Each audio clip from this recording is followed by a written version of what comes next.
What's up, everybody? Thanks for stopping by and hanging out. I'm Jared. This is LVME, and today we're here to talk about Adam Calhoun's last and final rap album, Country Rap Tunes.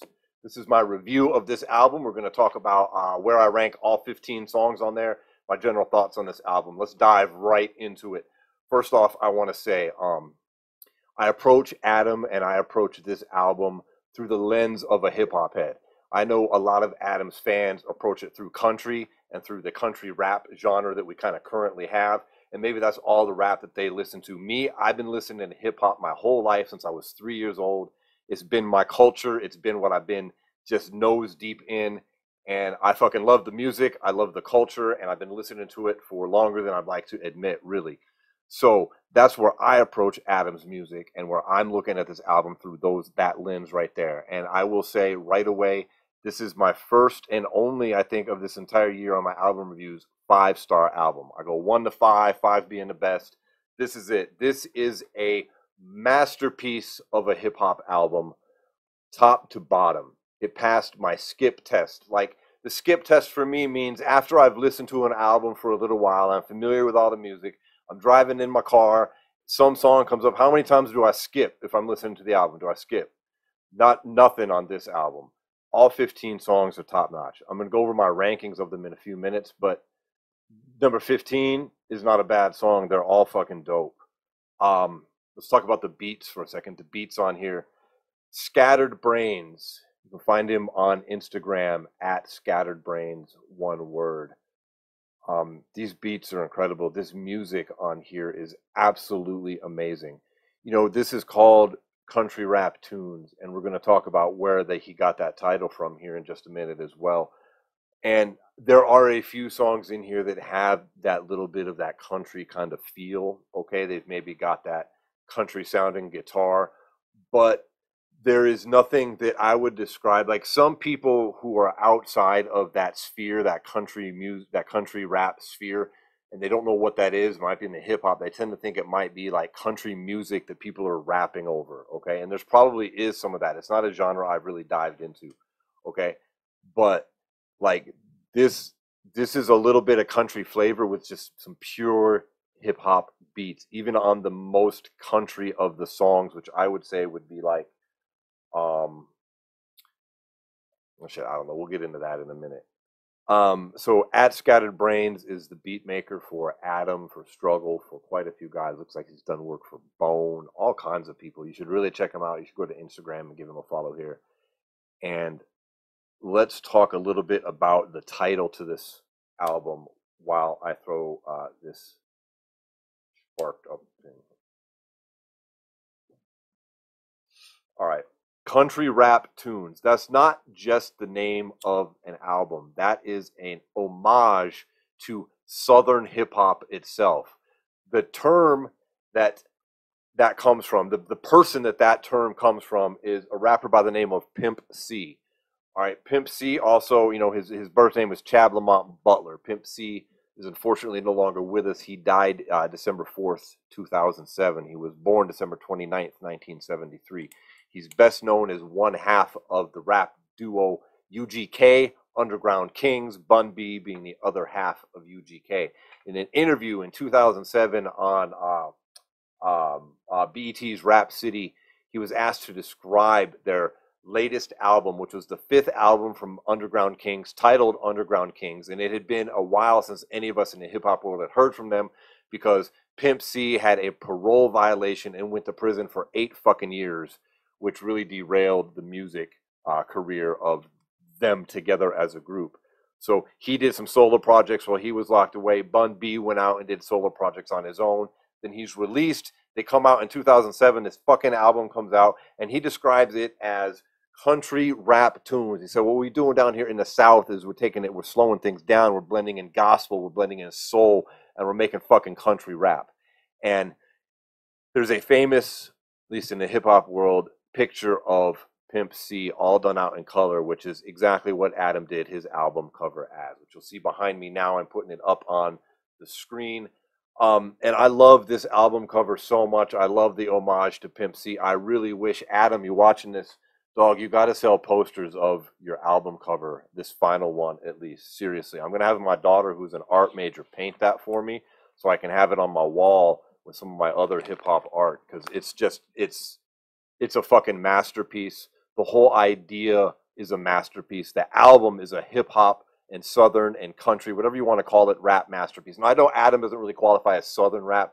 That's like Atlanta, Miami, Louisiana, but in a few other states. But like that and country rap kind of get blended together a little bit. So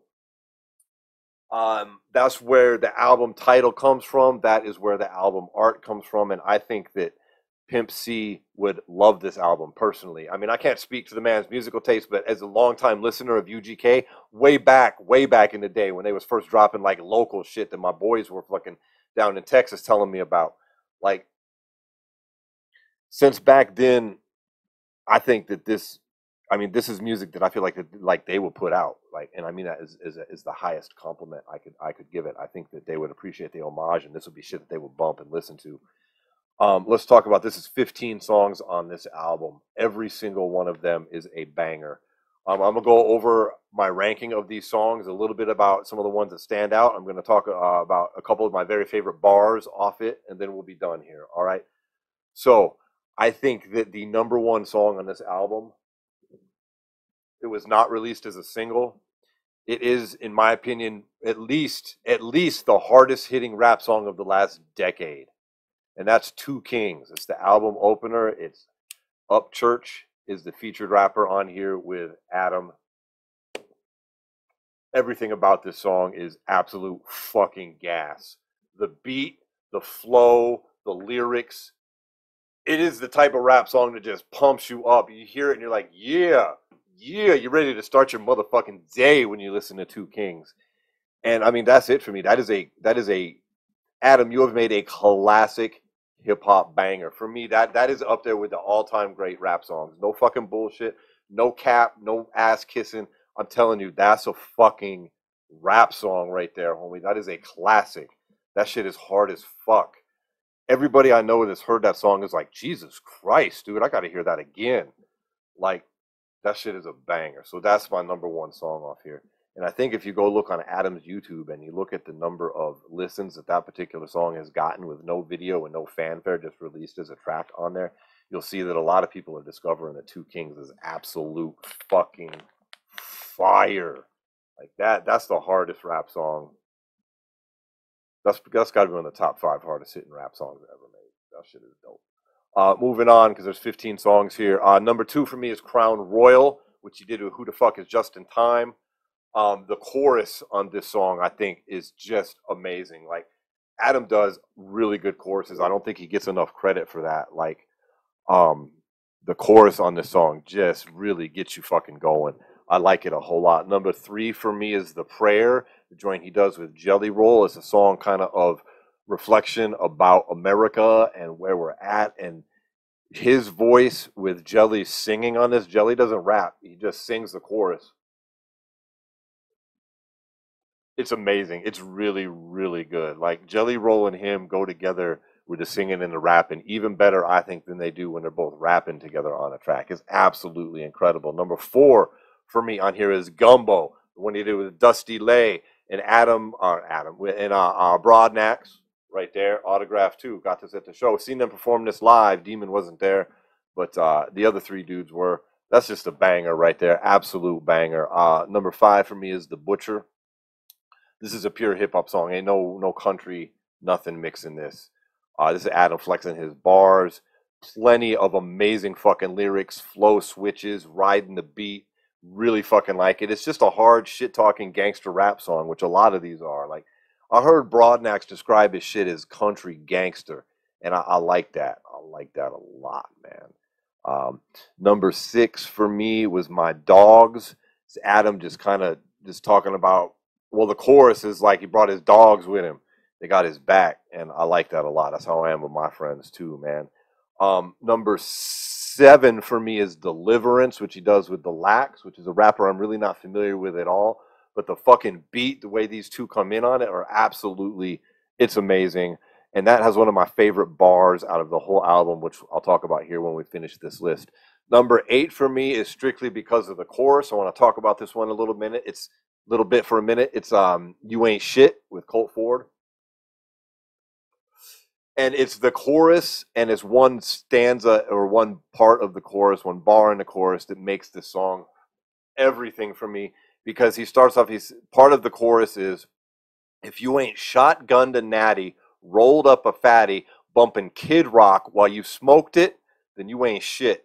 And for me, that made me smile so much, because I don't feel that Kid Rock gets enough credit in the country rap game. Kid Rock was making or mixing country music and hip hop all the way back in 1993 on the Polyfuse Method cassette tape, which I have somewhere around here. Super rare tape. But he did songs like Desperado, which is, I mean, it's clearly a country rap song. And he did that mixing country rap or country and hip hop on all of his albums. And I would argue that his follow up to Devil Without a Cause,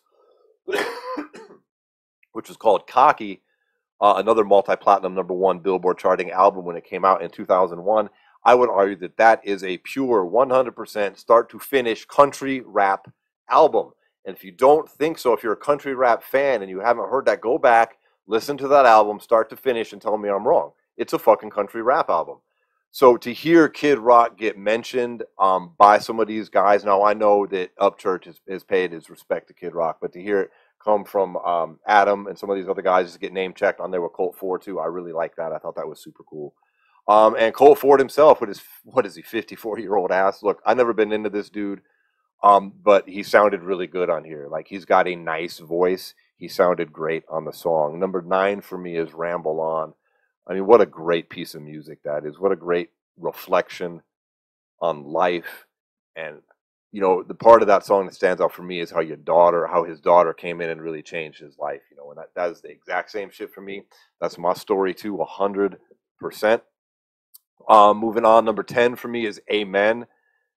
It's the last song on the album. It's the last video he's ever going to release purely on his own with rap music. And it's really just kind of a reflection on his career and the things that he has done. And that has also led to one of my favorite bars that we'll talk about here in just a second. Number 11 is Passing the Torch, which he did with Broadnax, which is just basically a song about him passing what he has done in country rap music onto Broadnax. And I would say, in my opinion, what Adam has done with the genre of country rap music is raised up the hip hop. He brought more of the hip hop flavor into country rap, okay? They got plenty of the country in there. They needed some fucking more hip hop, some more hip hop credentials, some more actual skill in fucking rap from somebody that has been in the game for a long goddamn time. And Adam may not have been releasing albums this whole past 20 fucking years, but he was doing it back in the day. And he clearly is an OG in the rap game. Listen to this man. Listen to his skills. There's 15 fucking songs on here, and Adam doesn't repeat a single fucking flow that I can tell on the whole goddamn album. Every fucking song is new and a mixture. And him bringing Broadnax kind of to light and giving him a bigger platform, kind of so people like me can discover him as well, who's another guy who has been in the game forever. You see, I got his shirt on right here. I'm a big new fan of Broadnax. All right, seen him live, been checking him out a little bit beforehand. Dude's a fucking G, hence the OG. I really like the branding too. But you know, I learned that he's been writing rap since he was in 4th grade, and he sounds like it when he raps. Like some of these guys, when you got skills like that, you can hear it. So that song's about him passing the torch to Broadnax. I fucking love it. Number 12, Whoop Ass, he did with Bubba Sparks. I ain't heard from Bubba in years. I really knew him from that shit he did with Timberland back in the day. So cool seeing Bubba again, and he did a great job on that song. What I really liked about Bubba is he kept the same rhyme scheme through his complete set. Same fucking rhyme all the way start to finish, and I like it when rappers do that. It takes a lot of skill to fucking write that out, and that's fucking dope. 13 for me was Top Shelf with Struggle Jennings. 14, A Few Good Men with Demon Jones, and 15 was Dirty Hands, which is kind of like a rap rock song. I rank these 15 being 15 just because it was my least favorite, and I still won't skip over it. It's a fucking banger. All these are bangers. Not a bad song on this album. This shit is $14.99 as far as I know. I'll be honest, I have Amazon, their whatever their top level fucking streaming bullshit is that I pay for. So I just get the whole album when it comes out automatically included in my monthly shit. But I think it's $14.99. That's $1 a fucking song. Like if you don't have a paid streaming service like me and you're just buying them individual, I don't see how you don't buy that. Like Adam's super cool, man. He puts his fucking music up here on YouTube. I see it. You can listen to it for free. I don't understand that from a business sense, but Adam is paid and he makes his money and he loves his fans, and I think that's his way of, just probably saying thank you to people who maybe don't even have the $15 to fucking buy this shit. But I would really encourage you to do it. This is a fucking rap album, and if you're coming to Adam, like if you happen to be watching this right now, and I think somewhere in this video title I probably put hip hop head. All right, so maybe that attracted you to this review. Like, dude, if you just like rap music and you're like on a kind of gangster rap tip, not gang banging gangster rap, okay, just like tough guy rap music, like gangster shit, G shit, then you will like this album. I'm telling you, it's a banger. It's worth it to get Two Kings by itself. I would say that. Let's talk about two of my favorite bars. Every song on here, I could pull out my favorite bars from every song. We'll be here for a fucking hour-long video. But there's two songs with the bars that really stood out for me. The first one is on a song called Deliverance, which is kind of a song basically focused on prescription pill use, okay? The main theme of that song is prescription pills. And the bar, it opens up, it says, "Pray for my deliverance, battling against prescription pills. That shit kills. I ain't going to hell, but I bet my physician will." I'll say that again. "Pray for my deliverance, battling against prescription pills. That shit kills. I ain't going to hell, but I bet my physician will." That's why I smoke. I don't smoke on these videos to be cool. I don't smoke this because I'm trying to be a stoner or I like to be fucked up. This is my medicine. This keeps me level-headed. I have been on prescription pills. I have had that battle 2 years ago. And when I went to my doctor and I told him that this shit was fucking me up, like they didn't have my best interests at heart. Like I had to go to the doctor back in the day because I was having panic attacks and I was passing out. Like I couldn't breathe. Shit would get fucked up. I'd fall over, just like old boy in The Sopranos back in the day. I mean, it was a trip because I was watching that show and that shit was happening to me in real life too. And then I go to my doctor, and instead of giving me, like, I had to go to the ER a few times to give me Xanax. But when I went to my actual physician, or an actual physician, he had me fill out this fucking questionnaire, which looking back now with an educated mind, I know that questionnaire is designed to elicit a particular answer no matter what. And the questionnaire, he read it and he's like, "Oh, you're suffering from depression, see, because you answered these questions. Everybody suffers from depression. You fucking fill that thing out." But anyways, he tells me I need to get on a shit called Effexor ER. And I'm like, okay, he's my doctor, right? Whatever. I didn't think I was depressed, but okay. That shit was fucking nuts, dude. Absolutely nuts. It made me feel like crazy as fuck. I was on it over a month, and I went back to my doctor, and I was like, "Yo, homie, like this shit is nuts. I need it. I want to get off this. I can't do it." And instead of listening to me, the patient, his answer was, "Well, what we're going to try to do, Jared, is we're going to give you this shit called Wellbutrin instead. And you mix this Wellbutrin with this Effexor ER, and that should make you feel better." And I went home and I read the fucking paperwork on that shit and was like, hell no, this is fucked up, man. And I was really upset that the doctor was just like, his answer was to give me more pills. I wasn't depressed. I was having anxiety and stress. Fucking.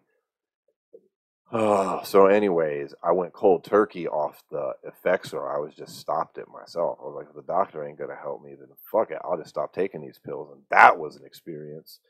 I was laid up in bed for 2 weeks with that withdrawal, room spinning, couldn't go to work, couldn't get out of bed. It was a nightmare. But so story's point being, when I hear shit like "pray for my deliverance, battling against prescription pills, that shit kills. I ain't going to hell, but I bet my physician will." That fucking strikes a chord, homie. I fucking feel that shit. So I smoke, ain't been on the pill since, and I stay level. So and that's just me. Don't listen to me and take me. I ain't giving you no fucking medical advice. But the next one that really stood out for me, being like I've told you in this earlier in this video, like I love hip hop culture, and I know that this is an issue in hip hop, and it's probably an issue in the larger music industry. First, I'll tell you the bar. It's from Amen. All right, he says, "Listen, kids, tell them suck your dick and kiss your ass. Don't ever sign shit and take a record label advance. Been wrecking shit. I own every record that I can't read my own thing. It says, listen, kids, tell them suck your dick and kiss your ass. Don't ever sign shit and take a record label advance. Been wrecking shit. I own every record that I made. The labor I invested, I will forever be paid." That's a really important thing. The labor he invested, he will forever be paid 100% of that minus whatever the streaming fucking sites take. Okay? Now you compare that with somebody like back in the day. All right, Adam could have been lucky and gotten a deal back in the day when he was rapping in the fucking trap houses and going out to fucking, rap in Chicago and going out to Detroit, or wherever the fuck he was battle rapping and fucking seeing Eminem and others and doing shit and going into the city. If he had gotten a deal back then, he might have wound up in the same position that guys like fucking MC Search was just highlighting on Math Hoffa's podcast. MC Search, who was one of the very original white rappers, okay? Him and Pete Nice were a part of a group called Third Base. And they released the Cactus album way back in the day.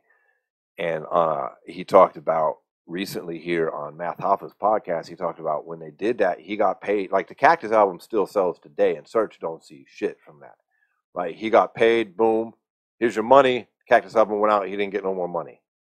Right? Their next album came out for Third Base, same thing. Here's your one-time payment, you don't ever get no more money. All right? Adam has done shit here, all right, where he's going to get paid the rest of his life off this music. Every time we all go out and we fucking stream this shit, Adam's going to earn a fucking little bit of money, as he goddamn well should. And that is fucking smart. That's his money. It's not peep this out.